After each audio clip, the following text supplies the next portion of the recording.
सामान्य दूध उत्पादक आहे। आम्ही अस्तित्वाची लढाई आहे। आमच्या तुमच्या कुठल्या सिस्टीमला विरोध नाही, पण दूध उत्पादकाच्या जेव्हा तुम्ही मोठवायचं काम केलंय, दूध उत्पादकाच्या ज्या अडचणी आहेत, मध्ये जनावरांना लंपी आजार झालेत, काही जनावर आजारानं लाळीच्या साथीनं आजारी पडले, त्याचं नुकसान या दूध संघाने कधी त्याचं पाऊल उचललं नाही।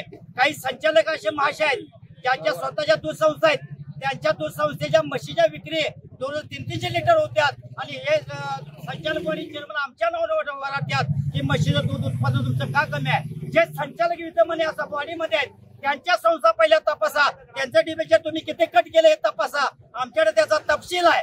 ज्या संस्थेच्या संचालक आहेत त्यांचं मत तुम्ही काही घेतलं नाही। आज माझ्या संस्थेचं 8,61,000 घेतलेलं आहे, आज रघु पाटील संस्थेचं 4,61,000 घेतलेले आहेत। आमच्या चिखलीच्या गावात तुम्ही 32 लाख कपात केल्या, ते 32 लाख आमच्याकडे आलं असते तर आम्ही दूध उत्पादकाला 20%, 22% डिव्हिडंड दिला असता आणि दूध उत्पादकाची आमची दिवाळी चांगल्या अर्थानं सुखी समृद्धीने झाली असती।